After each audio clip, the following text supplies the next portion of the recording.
Last, but certainly not least, is the seventh functional movement called walking, sometimes known as gait. So this is one that we don't practice as much at Alkalign because we're usually in a fixed spot in the room, but we do a lot of things to train the body to enhance walking. And I'm going to show you some of those tips. Your mind might be blown because I don't know about you, but I was never taught how to walk. I just got up and started doing it one day. And, you know, my loved ones probably cheered. I got some positive reinforcement and I was off to the races. Well, it's really hard to break habits when you've been doing something for a really long time. And my mind has been blown when it comes to this functional movement and how much it makes a difference. Okay, so before we walk, we have to stand. So go ahead and stand up and join me for this little demonstration. Okay, take your hands to your hips and look down. What do you see?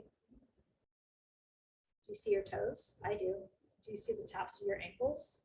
I do not. Okay, so when you are standing, if you're standing in proper alignment for your lower body, you actually should be able to see the tops of your ankles. So if you can't, I want you to do this. I'm going to turn in profile. Soften your knees. A lot of us hyperextend. We talked about this in the hinge module. We hyperextend our knees and kind of push the hips forward and then sit into the low back, right? This is what happens when people went from sitting desk to standing desk and all of a sudden their back hurts, like because they were like this. Okay, soften your knees. And then pay attention to the distribution of weight in your feet. I actually want you to shift your pelvis back. Can you see that? I shifted my pelvis back and I kind of like got a little bit wobbly, but shift your weight back into your heels. I can lift my toes and sort of wiggle my feet here. Shift back. It feels like, I call this the dirty diaper feeling. You know, when kids have a really loaded diaper and they kind of walk around like this, it feels like that initially. We're not going to stay here, so don't worry.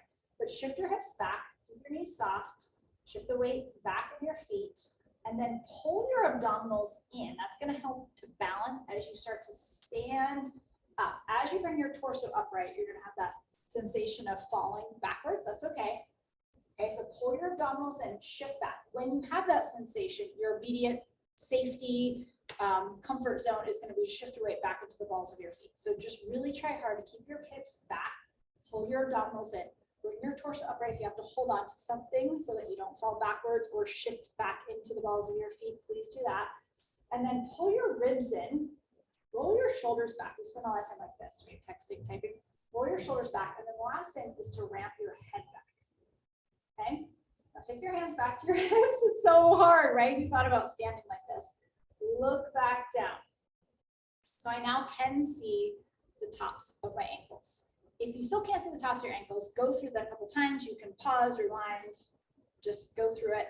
It's not going to happen overnight, right? Like our patterns of standing, sitting, walking, sleeping have been developed over a long time. It takes a long time to break those habits and reestablish things. But what happens is when you have better standing alignment, there's less load and stress to your system. So I'm sure you've seen some cultures where they carry a lot on their head and you think, gosh, that would kill my neck. Well, they're perfectly aligned. So when you're perfectly aligned in your body, your torso almost feels like it's floating up off of your pelvis. So I practice, like when I'm at the coffee shop or in line at the grocery store, I actually practice. Nobody knows I'm doing it. It's just a little thing I do with myself. I practice this little thing, right? Where I lift up through my pelvic floor, pull my abdominals in, ramp my head back.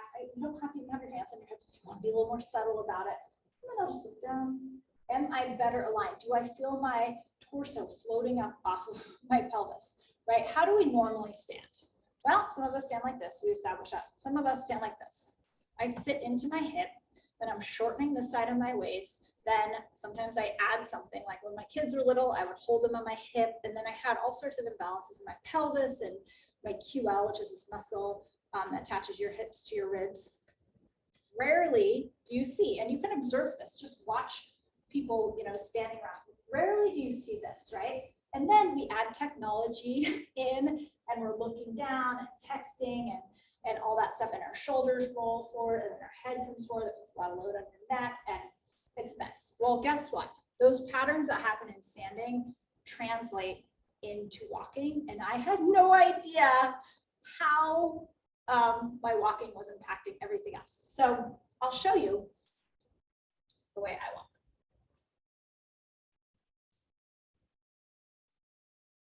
What do you see?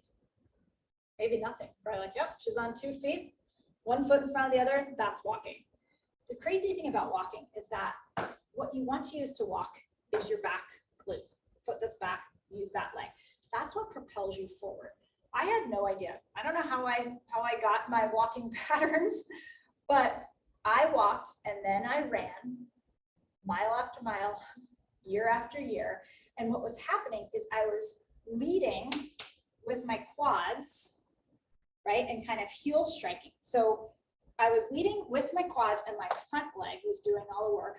And then the way my foot was hitting the ground was actually sending a reverberation of from the concrete, the cement, those artificial man-made surfaces, like right up into my hip. So I developed a lot of hip problems as a result of primarily running, because I was accelerating the speed, the wear and tear, the mileage, all that. And what I didn't realize is that in walking, you actually want to take a smaller step and then push through and use that back leg to propel you forward. So this is also explains why a lot of us are what I call quad dominant. You'll hear me use that a lot. Our quadriceps are stronger than other things. So they kind of take over. And when you try to access something else like your deep core muscles, it's hard to find them because the first thing that fires are the quads. I am quad dominant, just means my quads are stronger than everything else. And so we work a lot at Alkalign on drawing awareness to these things. Again, it comes with no judgment attached. You are who you are. You are amazing. We have lots of moments of gratitude for all the things that are in working order. But we also take a moment to say, hey, what can I do to optimize how I feel in my body? And maybe the way you're walking or standing is causing the back pain, right? So if we can get rid of pain by improving mindfulness and alignment, hey, what do we have to lose? Okay, so stand up again. Took a break. Take a little step forward. Keep your knees soft and feel your whole surface area of your foot kind of move through that motion, right? So for me, I was like, I mean, I'm exaggerating, but that's how that sort of felt. It's actually really, if you have feet that can be bare or in socks out of the shoes, your shoes make you a lot less mindful about what's going on in your feet. So I'm not advocating that you go out into the world in bare feet and walk around, but in your own home or while you're practicing these drills, if you take the shoes off, it's going to connect your brain to your body a little bit more and you're going to get a lot more feedback. Okay, so little steps push through. So the other thing that's a challenge for me with walking, again, I grew up with like faster is better. So whenever I walk somewhere, I walk fast. Plus I have a lot of tall friends and I'm not super tall. So I was always trying to walk faster to keep up because they just had a much longer stride. So that was contributing to this, like, you know, lead with the heel, kind of lean back into my low back. So taking smaller steps, I always kind of thought, especially as a runner, I feel bad about this now, but I sort of made fun of like those power walkers, right? Like, I was like, what do they get out of that? Actually, that is a lot better. They take small strides and they're using the power of the glutes and the hamstrings to propel them forward. So you can try that, you know, just kidding. But try smaller steps and it's hard. Like it is hard to go for a walk, go around the block, walk from your kitchen to your bathroom, wherever. I don't care if you're walking 5 steps or 5 miles, try to stay present in your gait and you will be amazed. Like I feel it in my core. I feel my glutes, my hamstrings firing in a way I have never felt. And I've been walking my whole life. So anyway, check that out. Again, this is meant to be fun. This is meant to learn something new about yourself. Please don't beat yourself up about, you know, whatever habits you've developed. It is what it is. You have made it to this moment. You are curious enough to be participating in this and give yourself huge credit for that.